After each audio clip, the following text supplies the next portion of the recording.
La presencia de estudiantes con condiciones crónicas en las aulas constituye un desafío y, al mismo tiempo, una oportunidad para replantear la práctica educativa desde una perspectiva de inclusión y equidad.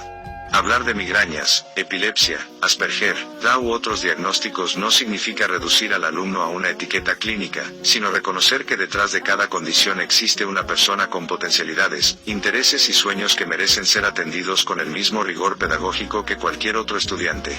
La verdadera tarea de la educación especial, y de la docencia en general, no es normalizar, sino humanizar la enseñanza. El primer cuidado imprescindible está en el entorno escolar. Una iluminación excesiva, un ruido constante o un mobiliario inadecuado no son simples detalles. Para un estudiante con epilepsia pueden significar detonantes de crisis, para quien padece migrañas, un dolor incapacitante, y para alguien con Asperger, un motivo de ansiedad insoportable. El espacio, por lo tanto, no es neutral, se convierte en mediador del aprendizaje. Crear ambientes seguros, organizados y respetuosos no es una concesión, sino una estrategia pedagógica que facilita la participación activa. En el plano metodológico, la flexibilidad es un principio insustituible. No se trata de bajar la exigencia académica, sino de diversificar las rutas de acceso al conocimiento. Permitir pausas en los exámenes, utilizar recursos multisensoriales, ofrecer apoyos visuales o tecnológicos y comunicar consignas con claridad son acciones que permiten que los estudiantes con distintas condiciones no se vean en desventaja frente a un modelo rígido.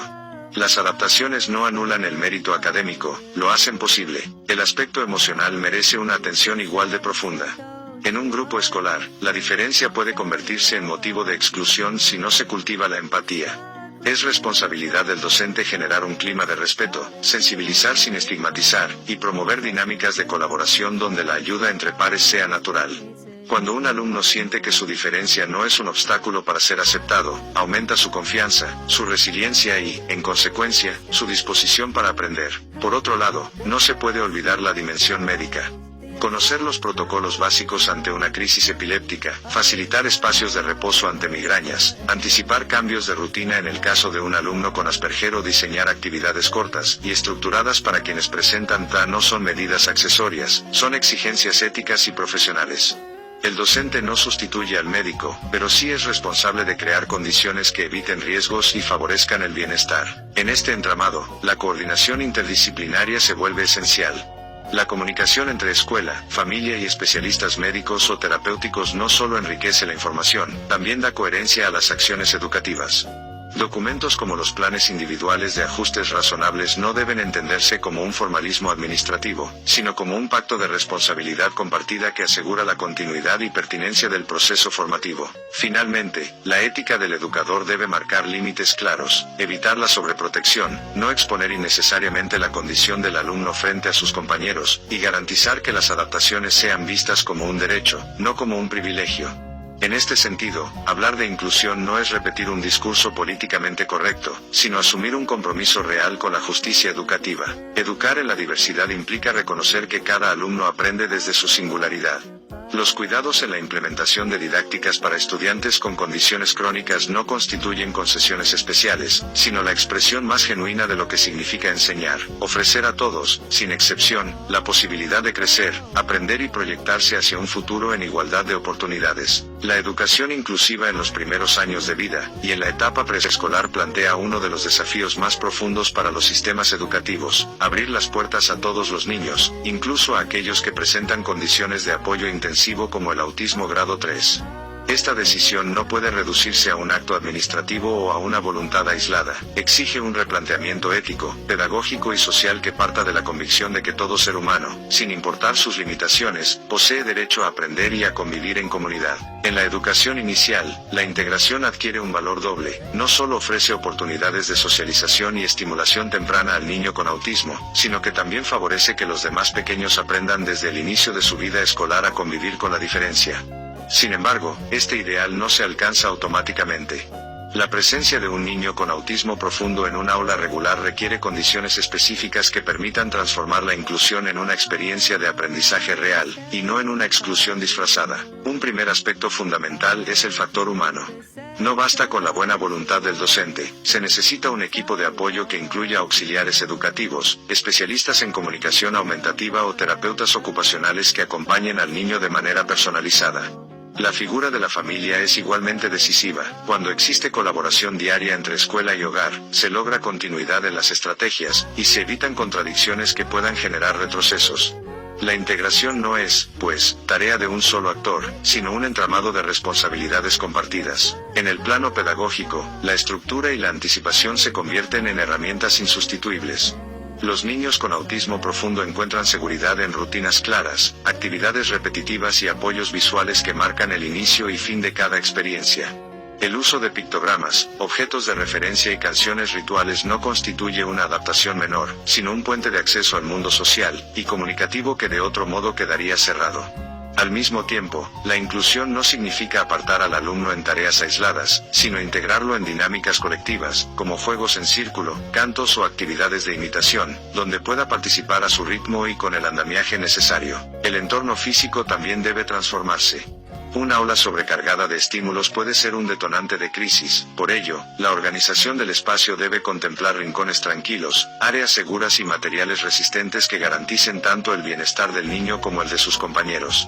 De la misma forma, los docentes deben estar preparados para reconocer signos de sobrecarga sensorial, y ofrecer alternativas de autorregulación sin que ello se convierta en una práctica de exclusión. El grupo de pares, por su parte, juega un papel esencial.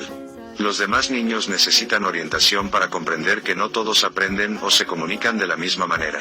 Cuando desde edades tempranas se cultiva la empatía y se modela el respeto, el aula se convierte en un laboratorio social donde se siembran valores que trascienden los muros escolares.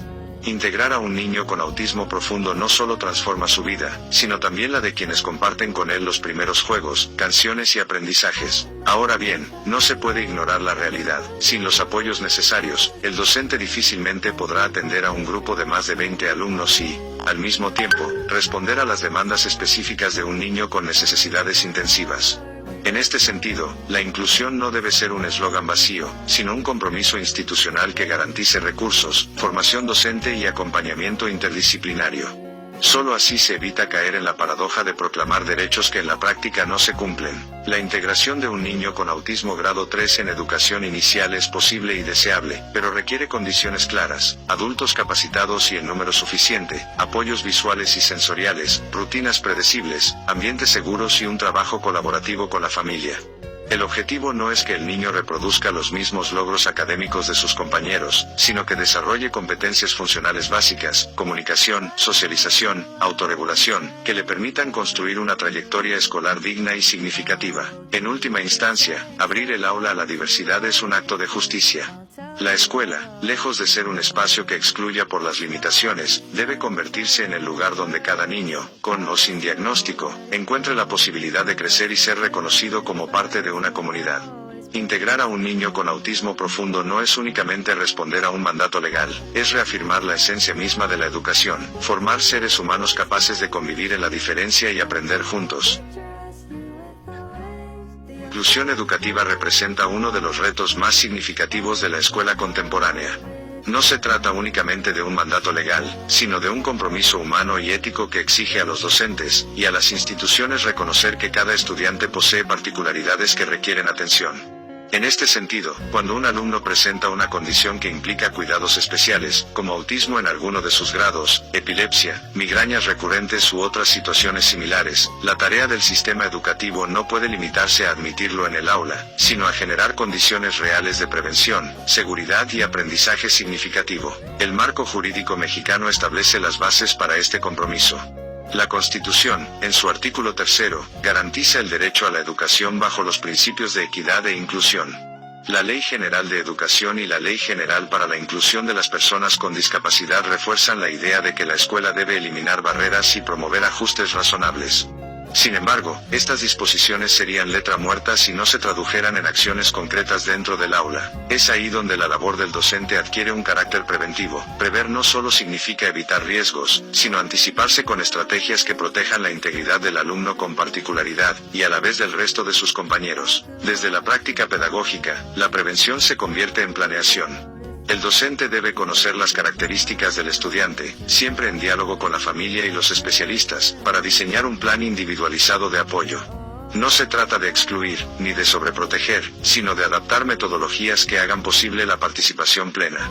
Así, un niño con epilepsia debe contar con protocolos claros en caso de crisis. Un alumno con autismo puede necesitar espacios de calma o ajustes sensoriales, y quien presenta migrañas recurrentes debe tener condiciones de iluminación o tiempos de descanso adecuados. En todos los casos, lo que está en juego no es solo el acceso al contenido escolar, sino la vivencia de una educación segura, digna y respetuosa. La prevención también se extiende al grupo escolar. Incluir significa educar a todos en la empatía y la solidaridad, desmontando prejuicios y evitando estigmas. La formación socioemocional resulta indispensable. Los compañeros necesitan comprender cómo actuar ante una crisis de salud de manera tranquila, y a la vez reconocer que la diversidad es parte natural de la vida escolar. Así, la inclusión deja de ser un acto aislado para convertirse en una cultura compartida dentro de la comunidad educativa. Desde una perspectiva ética, el deber docente es claro: la integridad física, emocional y social de los estudiantes debe estar por encima de cualquier circunstancia. El principio del interés superior de la niñez, reconocido en el marco legal mexicano, obliga a que toda decisión educativa privilegie el bienestar del alumno. En consecuencia, la prevención no es un añadido opcional, sino un imperativo moral y profesional. Ignorar este deber o minimizarlo significaría exponer al estudiante vulnerable y, al mismo tiempo, desatender al grupo, generando ambientes de inseguridad o de exclusión. En conclusión, la inclusión educativa exige mucho más que buenas intenciones. Requiere protocolos de actuación, planeación cuidadosa y compromiso institucional. Significa reconocer que la diversidad no es un problema, sino una oportunidad para fortalecer valores de convivencia y justicia.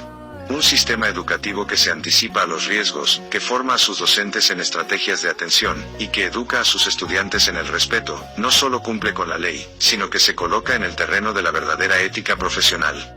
La inclusión, entendida de esta manera, se convierte en una garantía de seguridad, aprendizaje y humanidad para todos.